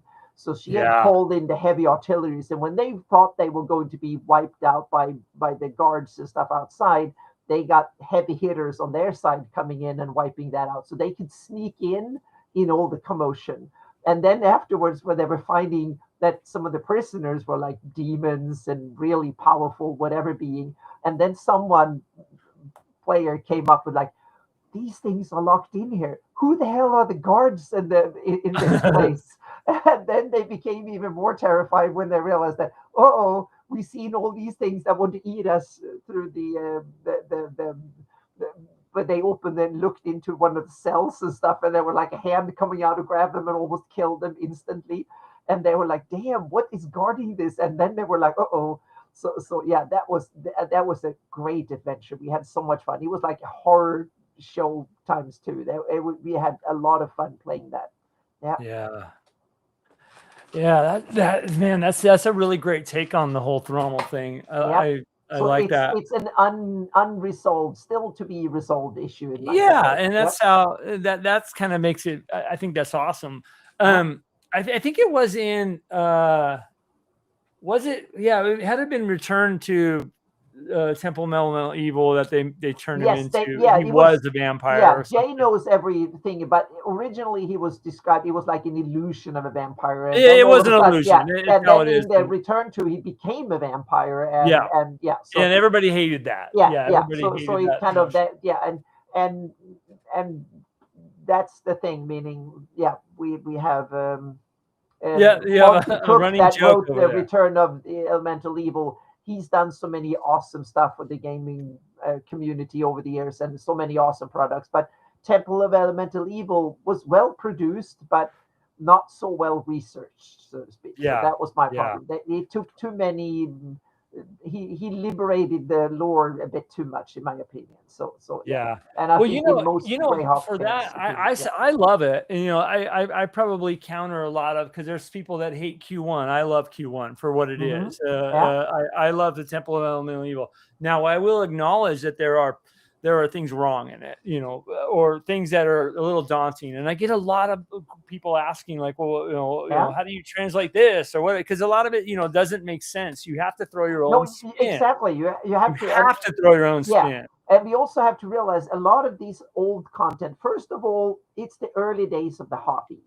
That wasn't that much fantasy to be around. Well, it wasn't developed. Yeah, exactly. Yeah. So a lot of the cool stuff we take for granted today was being invented back then. Oh, thank you. That's awesome. Agile Monk. You are amazing in your own right too. In honor and appreciation of Anna Meyer and her amazing talents and wonderful contributions, we love and respect you all. All you have done. I have so much fun, hobby. and thank you. It's simply because now I have so many, my patrons are my employers, so to speak. So they make it possible for me to sit and do this. And then a little bit of commissions on the side. But that's the cool thing, is my patrons pay me more than commissions do. And that's a great time to bring up your Patreon site too. Those of you guys, and I'm I've been a member of Anna's Patreon site and follow it pretty frequently. She does a lot of great stuff on there. So those of you guys that are into, the geeky side of Greyhawk, like the banners that you've done recently, and I got to get you back. We got to go through all the banners at some point.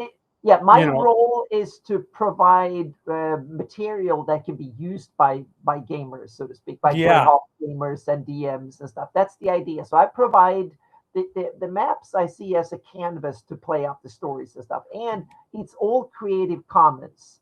So you can use them, just credit and change it, make your own versions and stuff. That's the idea. So and nowadays I've changed. So now it's Creative Commons credit, and you can even use it on DM's Guild and products. You can use it on your website, your streams. You don't have to ask me for permission. It's wonderful if you tell me you're doing it, so I can go there and appreciate it and maybe and promote you and stuff too. But it's there for Greyhawkers to use and change and reuse and whatever. So And this is probably the best way to really support, your journey and your efforts is probably the Patreon site, right? Yes, yeah, definitely. I get like 75% of my income is Patreon. So it's the cool. steady thing that keeps, that's my salary, and I earn roughly about minimum wage per. So I earn probably about 15 to 20,000 a year, something like that. And so it's about minimum wage. So and thankfully I used to have a career and I have no kids, and I'm 60, so I can do this without having to put kids through college and stuff like that. So I can survive on, and then I get invited as a special guest to conventions and stuff. So that where I can go to conventions and stuff. So and most of the money is used to pay for computers and software and all that stuff. Yeah. The amazing computers that you have for. Well, I have to have two really powerful computers and stuff so I can render and tons of storage and stuff. Yep. What was that like, kind of, because you've been doing maps for some time, and the technology boosts even just in the past couple of years. The last, I started doing it in the mid-90s. That's when I decided to start, and it's kind of funny because I used to be part owner of a game store from the late 80s to about year 2000 or something like that. Oh, wow. Yeah, where back in Sweden. I was in Sweden, where you were at before. Okay, yeah, where I grew up and lived before I moved to California a bit over 10 years ago. But so then so I was part owner, and every year we got the TSR catalog. It came out was it in summer or spring, of whatever. Course. It came once a year. The TSR catalog came out. And there was must have been like 92, 93 or something like that. They announced the Atlas of the Flanaess or Greyhawk. I forgot which term they used, but it was the Atlas of Greyhawk or Atlas of Flanaess. I think it was the Atlas of the Flanaess. And then they announced it, and it never came. And I was like, damn, it didn't come out. And that's when they're not going to do it. I need to do it myself. So that's when it really took off. But I also saw in the 80s, I saw in the military, I saw these cool maps that were done using computers and satellite images and stuff. And that gave me an idea. I want that for my games. So then I started to look into because I'm not that artistic I'm reasonably good at drawing things, but I'm not especially good. But I wanted 3D, I wanted visualize, make it look real, so to speak. And we have to remember this is long before video games were really good, and depicting worlds was early days. Meaning when I started this, that's roughly when the World Wide Web was invented. Meaning the internet was modem and text. There was no World Wide Web, no browsers or nothing like that. So this is a different age. So I was thinking, there's so much information out there now. It's almost daunting, I think. But couple comments really quick here. Demon Friends, let Anna know that I'm a special supporter and annual supporter on her Patreon. Agile Monk. Yes, thank you. Yes. Yeah, that's super cool. Agile is one of the biggest supporters of this channel, and and a lot of other avenues too, and in a lot of the stuff he does. And I've been a part of your Patreon. I think I lapsed. I think I told you I lapsed in December because my credit card changed. And I'm like, wait a minute. And then and I had you on the show and reanalyzed it. She does some great stuff, guys. Yeah, thank you. Yeah, I started back in the 16-bit days with this. I actually started trying to draw maps on my old Amiga. So it was 8-bit computers, but I realized computers weren't anywhere near good enough for that. So, but then a program called Bryce came out in the mid-90s. Yeah. And then I started learning that, and then I worked from there. And then probably about 15 years ago, a program called World Machine came out. And before then, View came out, was another one. You could do 3D terrain. I tried them all. And World Machine came out, and I said, this is now we're game. This is cool. And then in the beginning, it was like the computers weren't powerful enough to do it. Now both the tools and the computers are powerful enough to do it. It's still not what the programs are meant to be doing. So you still have to push them beyond what they're designed to do. but they're getting better. The newer versions getting even better and better, and that's why I dare to start doing this again, because I've done it once, and what you do when you've done it, you go back and learn from it and do it again. So now I'm mapping Greyhawk all over again, and maybe I can do it once more before I die. Yeah. You know, yeah, and you know, I want to ask you about, and I think I did before, about what you used today, but I want to come back to that really quick, because I do want to bring up something. You know, Chris just mentioned, and by the way, what's up, Chris? Mentioned Agile is one of the biggest supporters in gaming as a whole. I do want to say this is that, and I'll bring this up. Agile has just, and I have promised to bring this up on every live stream I do, because I really believe in what Agile is doing with this. And I know you're a veteran too, Anna, right? You're I served in the Swedish military. Yeah. You did, yeah. So he has, and this is one of many that are coming, but Agile Monks Veterans Helping Veterans has partnered with EggCon this year to provide complimentary 4-day badges. So those of you guys that know veterans or are a veteran, reach out to agilemonk@icloud.com for this particular convention, which is coming up in July 16th through the 19th, 2026. I'll be there myself too. I was actually asked by Heidi Gygax and Eric to be a special guest there, which I'm very honored to be there for that. But this effort that Agile Monk is doing is worthy of bringing up on every single live stream that I'm doing. So, and I thought that very fitting too, because you're a veteran yourself from the Swedish Army, various branches, Air Force, right? I was all over the place. You were all over the place. I was in several places. Yeah. Well, definitely thank you for over the years. Yeah. You're welcome. Of many talents, Anna. Of many talents. Yeah. You learn to use maps a lot in the military, and I'm a hiker, a kayaker, and stuff like that. So I use maps in a lot of real world. I have so much real world cartography and navigational knowledge that I use that, and the fact that I used to fly planes and love that. So I've seen a lot of the world from above. So I'm a landscape photographer and stuff. So I love geography. I love to see the world and maps and stuff. So that's where I felt that where my contribution, and I love gaming. So I kind of took all these passions and melded them together, so to speak. Yeah. So you're a hiker, huh? So I'm a trail runner myself, and done a lot of I'm going slow in the LA area. Bring cameras and gear and stuff. So So do you because this is what I map you can upload maps on. I'm old school in that way that I have paper maps, and what I do, I study an area really, really well.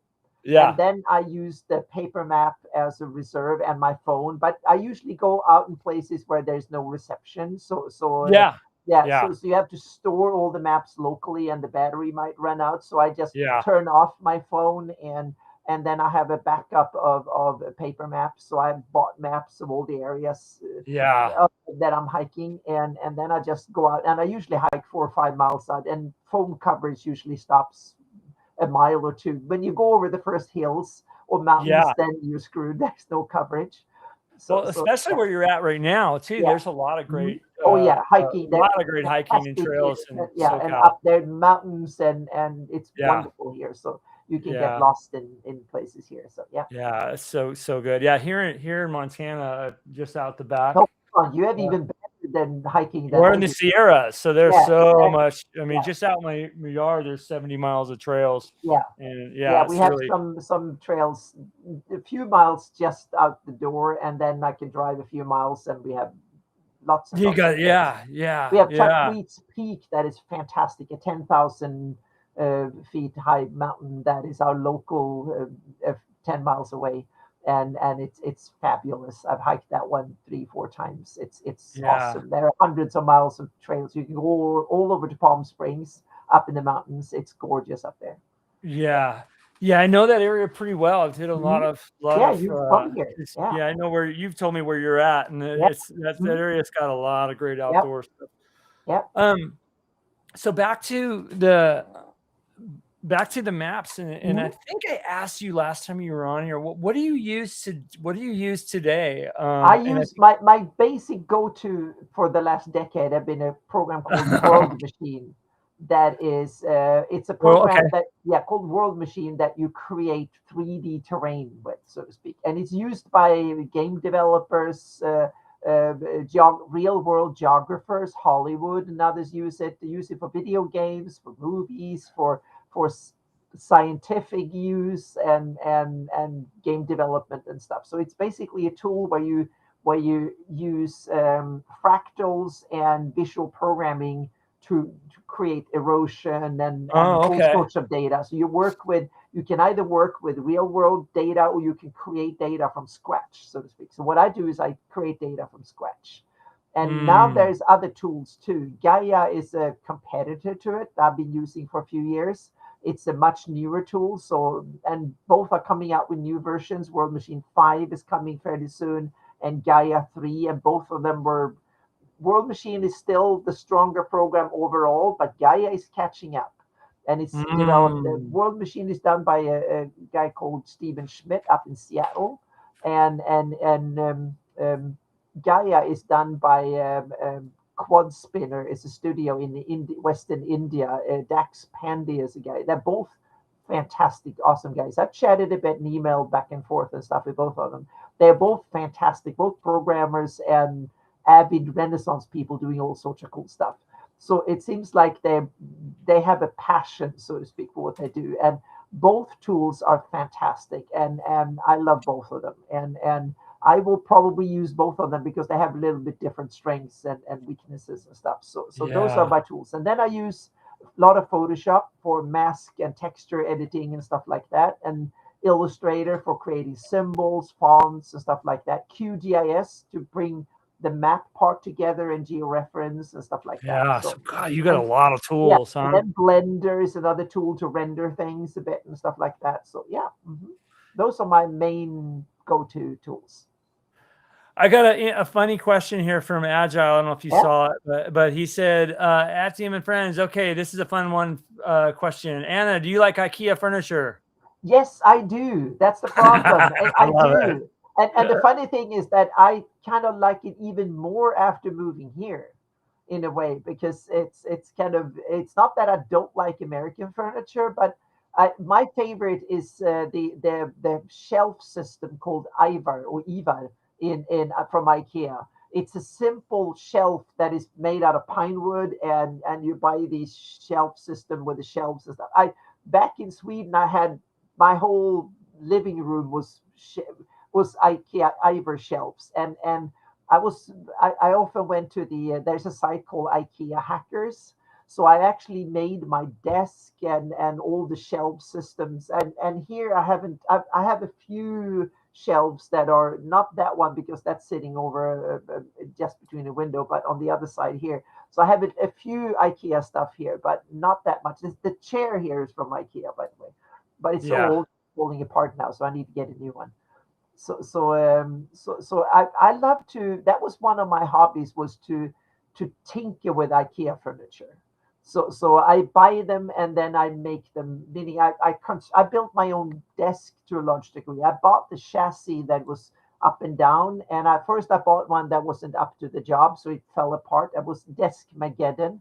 I think it's still on my Patreon site or my website some years ago. And then I simply bought, because I had so much monitors and stuff, it was too heavy, so it fell apart. Yeah. It was still within what the desk was supposed to handle, but it was only like 20 pounds. It was only supposed to handle 20 pounds more than what I had on it. So after a couple of years, it couldn't handle it, so it fell apart. And now I got a desk chassis that can handle, 400 pounds or something. That is supposed to be industrial scale. And then I simply went to the Home Depot and bought the thickest plywood, and then I bolted my joysticks and my other stuff for my flight sim under there, and the cable management and all that. I built that myself. So I love to tinker with stuff like that. So you're a flight sim pro. I mean, obviously you're a pilot. Yeah, I love. I have my VR headset. I have my joystick pedals and the whole shebang. That's one of my hobbies. I fly like 4 or 5 hours a week. So yeah. Oh wow! Yeah, well, that's pretty cool. Yeah. So, but the good thing with that is that I can fly around and look at the world.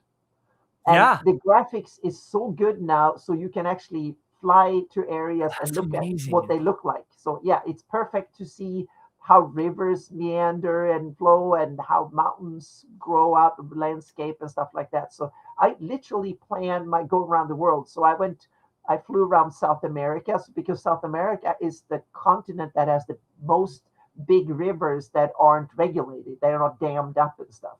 So I wanted to look at river system and lake systems and marshlands, and South America has the best ones. I've never been there in real life, but I knew from nature shows and reading geography and stuff that South America has the best, the most rivers that are still as natural flowing as possible.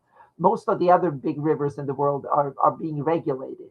So that's why I wanted to go to fly around South America to see. So I took a lot of screenshots and stuff, and they gave me a lot of inspiration for rivers and stuff because I wanted to depict them in a natural way, so to speak, in detailed way. So yeah.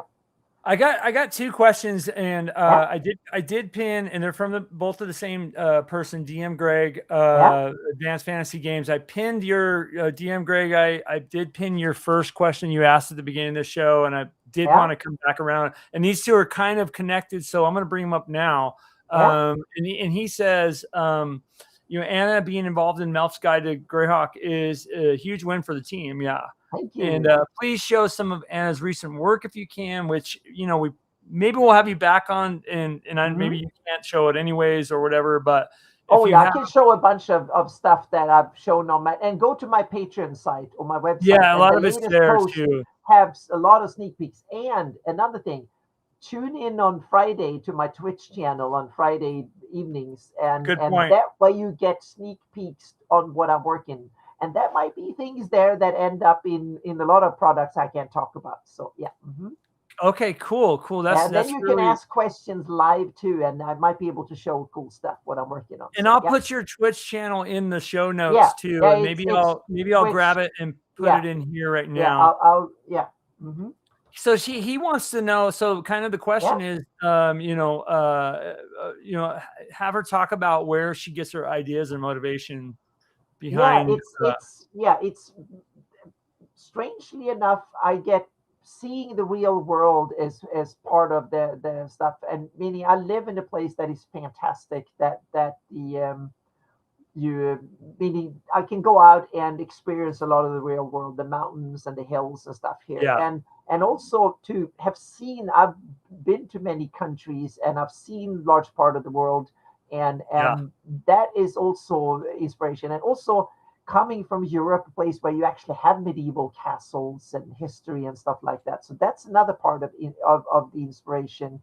And and then there is weird things and of course it's fantasy in general. I don't read that much fantasy because I have so much Greyhawk material to plow through all the time. But also I get it from nature shows and history shows and stuff like that. BBC has a lot of stuff. So these deep dives into, meaning there was a 6-part series, I think, about Istanbul and the Ottoman Empire, for instance. Stuff like that is golden to me. And nature documentaries, meaning how the world works and how nature works and how geography functions. How do the work function? There was one series that was on the BBC like 20 years ago that was going over the geology and the history of the Earth. I watched that one every 4 or 5 years because it's such a good series. There's so much stuff like that. So it's like geography, nature, history, and stuff like that. So I love these deep dives when you have a professor that is talking about something he's passionate about for 12 hours. That's my kind of TV. That is so boring that most people will turn off and die. That's the kind of TV for me, so to speak. So that's I'm going to put your Twitch channel in the chat right now. I had to make sure that I got the spelling all correct, but that's it, guys. Penerick 379P asked about that. So there's so tune in on Friday nights, right? Friday, and is that 6 p.m. Pacific, so 9 p.m. 6 Eastern. Pacific. Okay. Yeah. And then I usually go on for 2 hours. And often Linda Booth is there, a friend of mine, and she's working on 3D stuff and so on. Often fantasy related and sometimes even Greyhawk related stuff too. So yeah. Okay, so it's in there now. And I have one more question from Advanced Fantasy Games, who is also you guys DM Greg. And he was the gentleman that I showed the module earlier. And he asks, so do you think WotC will use your maps in Melf's Guide of Greyhawk? And if so, at what capacity? I don't if you can talk about this. Well, I don't know yet, so to speak. The plan was originally, I was on the team before it even, when it was only Luke's guide to Melf and Greyhawk, so to speak. And it was a project that Luke decided to do for the DM's Guild. And that was about 2 years ago. So I was early on. I was one of the early team members hired in to do it. And then they pitched it to Wizards of the Coast. And then Wizards of the Coast have a changing of the guard. So Dan Ayub and a whole new leadership of Wizards came in. And then now it's being elevated up, as far as I understand it, to become an official D&D product, so to speak. And the intention from the team has been to use my maps, but that has the big caveat. It needs to pass through Wizard of the Coast production and all that stuff. So I don't know. I can't say that for sure that my maps will be, but it will be cool if my maps will be there. But on the other hand, I'm part of the team, so at least I will get my name in there. But that's been the intention, so to speak. And in the capacity, my maps will probably be the big setting maps, the big area covering maps. The big area map, I'm developing a whole range of city maps and stuff for the area too. But they might never end up in the, because I don't know the timeline. So I'm working on them in parallel. So I have one big map that I've worked on for 2 years that will probably be the one end up in the book, and whatever other co-products like posters or whatever they come up with. I don't know that yet. And I don't think anyone, because they haven't put down their foot yet. So that's something they are working on, how they want to use this, so to speak. But on the other hand, this is not, and this is the caveat. So I need to be careful here because Wizard of the Coast normally have shied away from my type of cartography, the more kind of realistic satellite photography. I could see that. There's a good reason for it, because some gamers don't like my style. They want to have, it should be a cool fantasy map that give them a lot of maneuvering room. And as a publisher, I can understand that, because if you have a map that is too detailed, that kind of limits your future publishing possibilities. So therefore, you want a map that is cool but very ambiguous. That is probably the best as a publisher. But as a DM, you might, if you run a sandbox, you want all the details there, so you have it as a form of reference. But from a publisher's perspective, it might not be the best idea, so to speak. So we'll see what happens. I'm glad I'm on the project. That is on the team, which is kind of awesome. So at least I will have a little bit of influence on the project, no matter what, so to speak. So we'll see. But I've worked on several big projects that never saw the light of day. I've worked on a huge part of for Kobold Press that never got released, so to speak. So it's okay. So it's that's part of the job. I worked on things for video games that never saw the light of day either. Okay. Yeah. And I didn't even know what project was, because they were using code names. And then it never happened. So yeah. So there things like that happens in this business. That's why I love Patreon so much, because with my Patreon, I can work on things until they're done and then release them, and they can be part of the Greyhawk resources for the Greyhawk community forever, so to speak. That means that I can take time and I can do it to the pace it needs to take in order to have it done properly. When you produce for a game publisher, you have a tight schedule. Both time is usually more limiting than money, but even both are limiting because they don't want to pay me as many. I can work on projects for my Patreon for 4 or 5 years, and no game publisher would want to pay me $1,000 a month for 5 years in order to have something. It's a different type of work for sure. Exactly. That's a different. It's a publishing schedule. They can't. Yeah. They can't. It's not viable from a business perspective. That's why I think Patreon and the community-driven content is an interesting. It's kind of complements the products that are being published by game publishers and stuff. So it's kind of an add-on. So I'm so grateful to be able to do this, and I work long time. So a lot of my projects usually run 5-6 years. Even my commissions run usually a year or two. Meaning I worked for the Melf project about 2 years on stuff, so to speak, and I'm like 90% done on the what I call the placeholder map. And I don't think I will get a chance to. But now I'm working the last 6-8 months. I've worked on the real maps, so to speak. And if they don't make it into a book, the good thing with that is that then there's no problem. I can just publish it all on Patreon. You can put it right into. Yep. So you will get them one way or the other. and the good thing is that if they end up on my Patreon, that means that they are Creative Commons, and you can do whatever you want with them. And there will be layered source files, so you can change them to whatever you want. That's the other cool thing with them. Well, it's funny because when you mentioned that, and I'm going to put the link to my blog. Yeah. Because there was a time I want to say last year, maybe it was even it had to have been longer than that. Longer. Yeah. And I reached out to you and I said, and this is before I even met you, because I met you the first time at Page this last year, and at the Greyhawk panel, and I asked you. I think I just sent you a message in Discord, I think it was. I said, hey, do you mind if I use some of your shields? And you're like, you were, of course, just and I said, well, I'll mention you on the blog that this is from Anna Meyer, and you're totally cool. So because that helps. That's what I think is awesome too. Because that advertised me, so to speak. And I put a link to your stuff, and since they're Creative Commons, and now before I used the Creative Commons called SANC BY, so to speak. That means that you needed to credit me, and you could not use them for commercial, and you had to give them away using the same license. That was mainly to protect both me and you from because if some of my stuff were used commercially, Wizard of the Coast might go after both me and whoever else were involved in it, so to speak.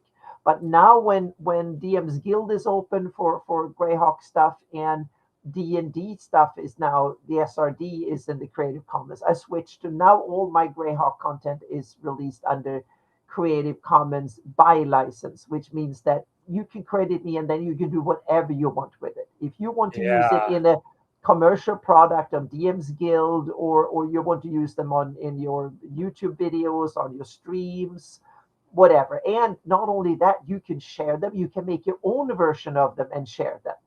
And the only thing I kind of ask for is that give me a little credit, say, oh, Anna did the original for this, or I took my idea from whatever, or something, or I used the material, and then you can go on and do whatever you want. And so that's the idea. I want it to be raw material for DMs and players for the whole Greyhawk community to build upon, so to speak, and use in whatever capacity they feel like, heraldry and the maps and all that stuff. I mean, it's, just to double click on that. I mean, you're very generous with your work, and anybody, check out her stuff, guys. That have helped me over the years, because first of all, I don't have to worry about piracy, because the more my stuff is spread, the better for me. It's advertising, and so when you use my stuff, that helps me. So please do. Wow. Well, Anna. We well, spent we 2 hit hours 2 hours. We hit the it 2 hour feels like mark. it's gone 10 minutes. Yeah. What's that? We spent 2 hours doing this, and it feels like we've done it for 10 minutes. Yeah. Well, I would love to have you back and We need go to talk over about history only and not talk about anything else for 2 hours. Well, you know what I need to do is have a very specific subject that we come on for and deep dive into that, and we'll do that. If you're willing to come back on, what happened in Greyhawk 3,000 years ago, 4,000 years ago. Yeah, exactly. And you come up with your show and tell, I'll come up with mine, and we'll dive into it. It's hard to keep. It's very hard, and I find this happens on this show a lot. It's very hard to keep on the same track of a very specific topic because I'm so passionate about the gaming community and just D&D in the world of Greyhawk at itself, that you start jumping around to a lot of things. But I really just enjoy this conversation with you. It's so cool. So yeah, we got to have you back, and we'll talk more, nerd out more on Greyhawk. I do want to go back to the comments and just say, guys, thank you so much for everybody who commented, asked questions, super chatted, gave memberships away. It really means a lot to this channel. You guys that are on here that know me know that I love the gaming community. I love what we're doing here. This is a great and fun journey for me, and I hope you guys too. Oh gosh, Dreg just brought up Verbabonk. Yep. I will say this. I noticed for some members, some YouTube is doing some weird thing right now. Not weird, but it's doing something that if you want to become a member of the channel, I think it's giving you the first 30 days for free. So if you're not a member to the channel and just want to check it out and see some of the behind the scenes videos and some other things that, some of the perks that are available, go on there and check it out. And I think what they're supposed to do is they'll give you 30 days and then let you know at the 7 days toward the expiration, and you can opt out. So I don't know if you're interested, check it out. So that's just I've seen that with some. It's not for everybody. It's not on everybody that's has a YouTube account, but I've seen it on most people. So I just wanted to let you guys know about that.